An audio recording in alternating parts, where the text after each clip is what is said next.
Hello everybody and welcome to week 3 of building scalable distributed systems. This week we're going to talk about quality attributes and how we achieve them and the necessary design trade-offs that are needed to achieve quality attributes that our systems need to satisfy. So we'll talk specifically about performance, scalability and availability in this particular module. Consistency is kind of a side issue, but we'll cover that in much more detail in the following modules, and security is covered much later in the course. So first of all, let's talk about performance.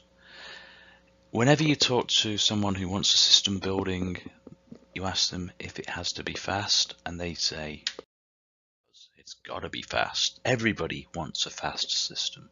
But what does fast mean? Is it sedan fast, just driving around the roads of Seattle or Boston or wherever? Or is it racing car fast, driving around super high speeds?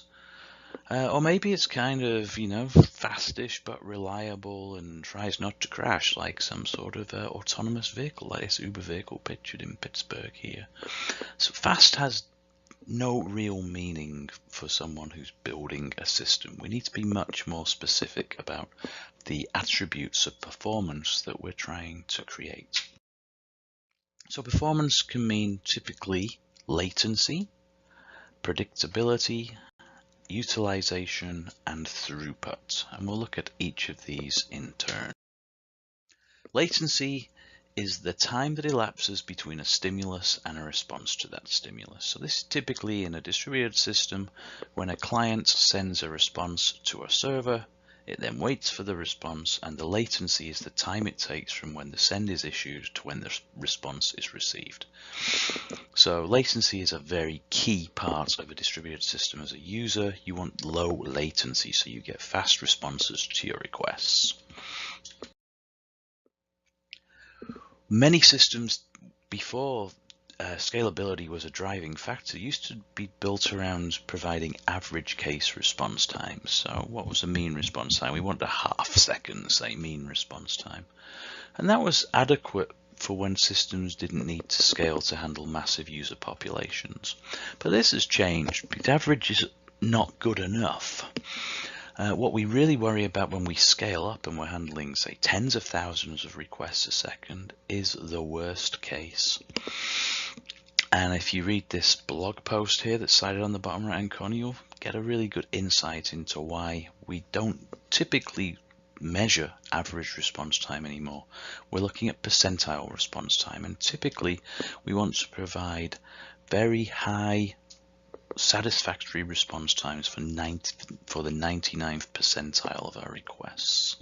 This is something we'll look at in much more detail, especially in the assignments that you do. Some systems have hard real-time constraints, an autonomous vehicle being one of them.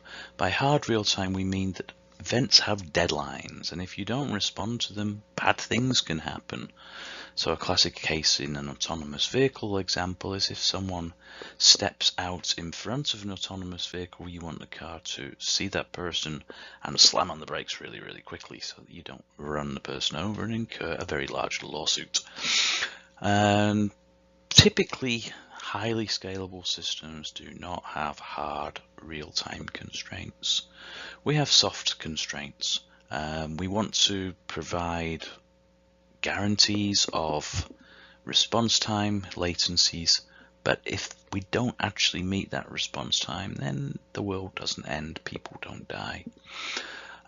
Trading systems, financial systems typically have more hard response times because taking a long time to react to a sale can actually cause the prices to change dramatically.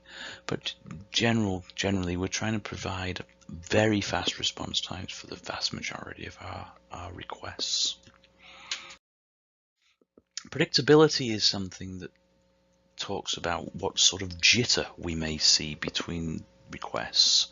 So jitter is important in services like Netflix and online gaming, whereby you want to see a consistent view of your video or your game experience without getting gaps and delays in the stream of data that you're seeing.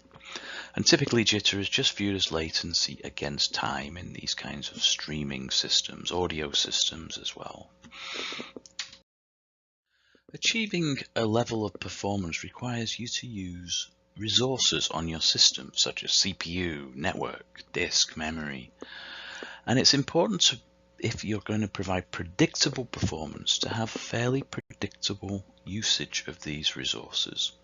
Because when things become low, when resources become low in terms of their availability, bad things can happen. An obvious example is if your system starts to run out of memory, then you can't allocate more memory and you start to get exceptions saying out of memory. And in this case, either your system will crash or it will just slow down and slow down and slow down, so it's effectively useless. And so we want to make sure that we manage our resources correctly in our systems.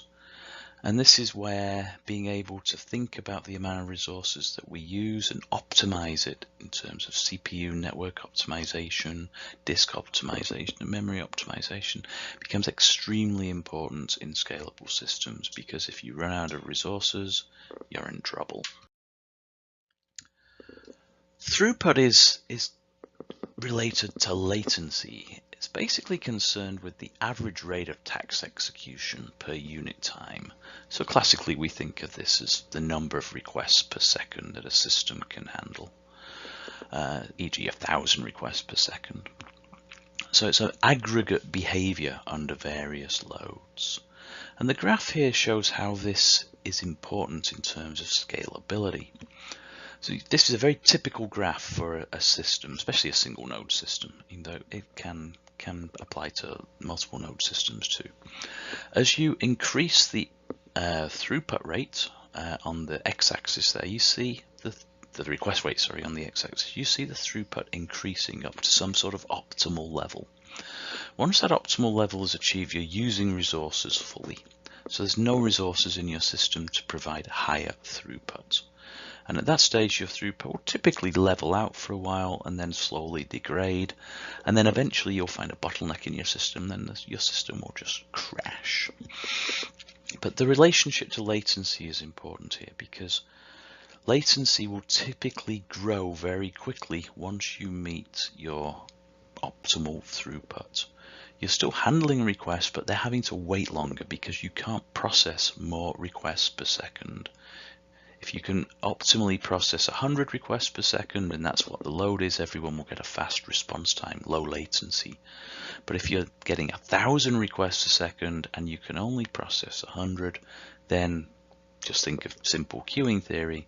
Requests are going to wait longer before they're processed, and hence the latency is going to increase.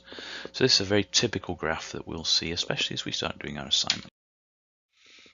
And throughput is related to bandwidth, just an important term for you to understand. Bandwidth is the maximum capacity of a channel, a communications channel.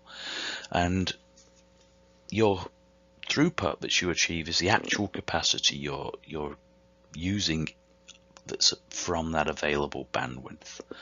So bandwidth is an aggregate number, and your computer can use some value of that aggregate number in your system. So the easy way is, if your bandwidth is not sufficient, what do you do to support throughput? Well, it's physical resources. Bandwidth is supplied by physical resources such as cables. So if we want to increase the throughput between North America and Asia, we lay more between North America and Asia, we lay more cables across the Pacific. So that increases our capacity, our overall bandwidth, and from that systems can increase their throughput by using part of that available bandwidth. So scalability is the ability to increase, scale up, or decrease, scale down the capacity of your system. How do you scale this beast? Obviously, we have reached the capacity here. Well, you might want a bigger donkey, or maybe multiple carts with less load. And the way you scale software systems is actually not too different. So scalability is the ability of a system to support a growing amount of work, and work can grow in different dimensions. It can be additional users, it can be more requests from users, it can be increased volumes of data, and it could be the need to provide faster latencies, lower latencies. And also you may want to scale down when you don't have to do as much work. So as it's like, there's not many people watch Netflix at 3 a.m. in North America compared to 3 p.m. So Netflix can release the resources they use on the Amazon cloud that they have at 3 p.m. They don't need them at 3 a.m. Same with Amazon, who handle massive amounts of sales at Christmas, but in January don't do a lot of work. So scaling down is important because, as we said in earlier modules, it enables you to reduce the cost of your system.